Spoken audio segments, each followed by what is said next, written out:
Genesis 3:15. And I will put enmity between thee and the woman, between thy seed and her seed. This was God speaking to the serpent.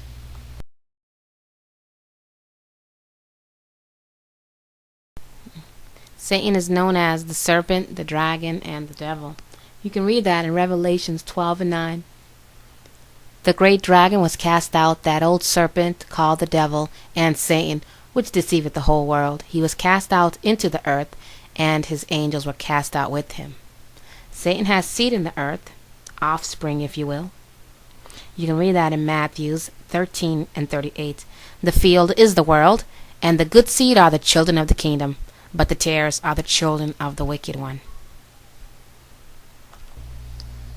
When did it all begin? Genesis 6:1.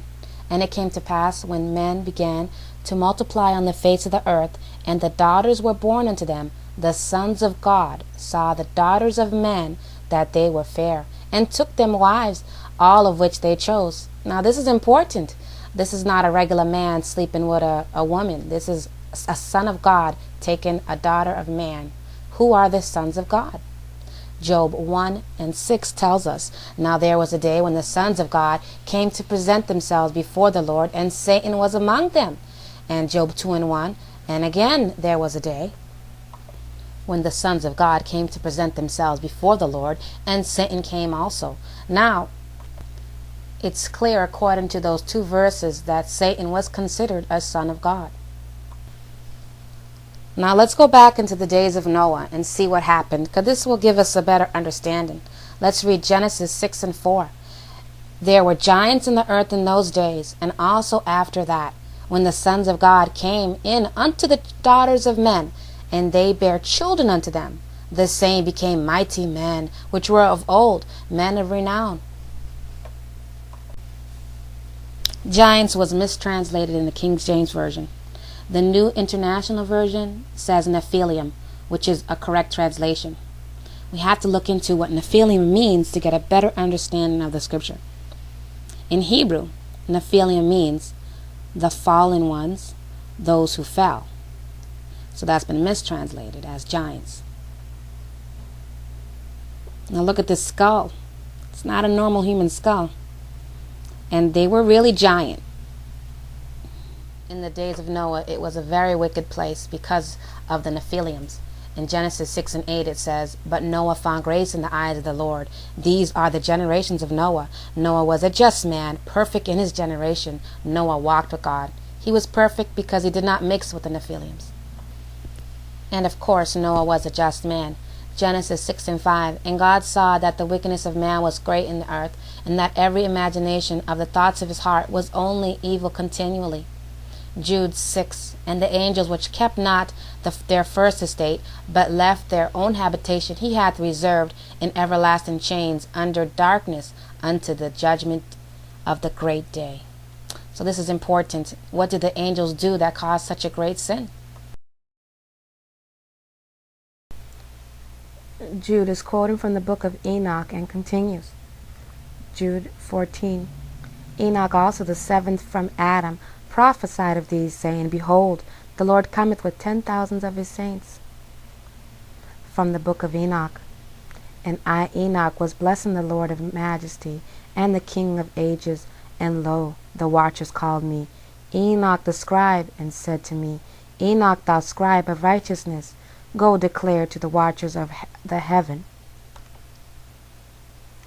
who have left the high heaven, the holy eternal place, and have defiled themselves with women, and have done as the children of earth do, and have taken to themselves wives. Ye have wrought great destruction on earth, and ye shall have no peace. Ye shall have no peace nor forgiveness of sin, and insomuch as they delight themselves in their children, the murder of their beloved ones shall they see, and over the destruction of their children shall they lament. Daniel 4:13. And I saw the visions of my head upon my bed, and behold, a watcher, a holy one, came down from heaven. There, Daniel tells us a watcher is an angel. Daniel also warns us that they shall mingle themselves with the seed of men. Was Yeshua trying to warn us when he said, But as the days of Noah were, so shall also the coming of the Son of Man be. What was the key event in Noah's time? And it came to pass, when men began to multiply in the face of the earth, and the daughters were born unto them, the sons of God saw the daughters of men that they were fair, and they took them wives, all of which they chose. Unfortunately, the flood did not destroy all the Nephilims. Genesis 6, the Nephilims were on the earth in those days, and also after that. But the men that went up with him said, We be not able to go up against the people, for they are stronger than we. And they brought up an evil report of the land, which they had searched unto the children of Israel, saying, The land through which we have gone to search it is a land that eateth up the inhabitants thereof. And all the people that we saw in it are men of great stature. And there we saw the giants, the sons of Anak, which come of the giant. And we were in our own sight as grasshoppers, and so we were in their sight. So these men were compared to grasshoppers. Look at this graph. Look at 6 feet.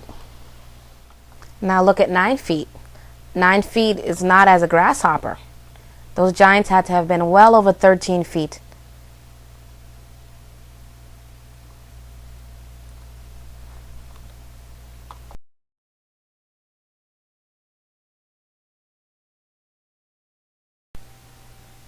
And of course, there is proof of Nephilims. If you do some research, you'll find that Nephilim burials and graves have been discovered. I just want to remind you that being abnormally tall is just one of the characteristics that a Nephilim may have. In the 1800s, in a burial mound in Pennsylvania, human skulls with horns were discovered. Horns that started at the eyebrow and extended 2 inches above. The skeletons were 7 feet tall. Other than the horns, it was anatomically normal. So whatever happened to these skulls? Well, the bones were sent to the American Investigative Museums in Philadelphia. They were stolen, never again to be seen. This happens often with discoveries of Nephilims. Deuteronomy 3:11. For only Og, king of Bashan, remained of the giants. Behold, his bedstead was a bedstead of iron. Is it not in Rabbah of the children of Ammon? 9 cubits was the length thereof, and 4 cubits the breadth thereof, after the cubit of a man. The standard cubit of a man likely refers to the ancient Hebrew common cubit of 17.5 inches in length. This would mean that his bedstead was after 13 feet in length and 6 feet broad. Some have hypothesized that Og was perhaps as tall as 12 feet, allowing an extra foot for clearance, but that conclusion is based solely on the length of the man's bedstead. Some sources say Og was taller than the wall of Kutel. 1 Samuel 17:3. And the Philistines stood on a mountain on one side, and Israel stood on a mountain on the other side, and there was a valley between them. And there went out a champion out of the camp of the Philistines, named Goliath of Gath, whose height was 6 cubits and a span, and he had a helmet of brass upon his head, and he was armed with a coat of mail, and the weight of the coat was 5,000 shekels of brass. Some traits of the Nephilims are 6 fingers and 6 toes. 2 Samuel 2:20. And there went out in battle in Gath, where was a man of great stature, that had on every hand 6 fingers, and on every foot 6 toes, 24 in number, and he was also born of the Nephilims. While chances are you're not going to see a giant over 10 feet tall, Nephilims are still around. They might not be giant. They could be 6 feet tall, or they could even be 5 feet tall. They're mixed with the seed of men. So how do you know who are Nephilims? As Daniel 2:43 says, they shall mingle themselves with the seed of men. So you're not going to be able to detect them just by looking at them. Matthew 12:33. Either make the tree good and his fruits good, or else make the tree corrupt and his fruit corrupt. For the tree is known by his fruit. Was Yeshua speaking of the serpent Seedline when he said this? Matthew 7:18. A good tree cannot bring forth evil fruit, neither can a corrupt tree bring forth good fruit. So Nephilim isn't going to be good. The fruit of your body is your children. Someone who has a lot of children are considered to be fruitful. Deuteronomy 30:9. And the Lord thy God will make thee plenteous in every work of thy hand, and in the fruit of thy body. This scripture shows two kinds of fruitfulness, that of your works and that of your body. So you can tell a Nephilim by his works and by his seed line. Who was his father? Was his father a Nephilim?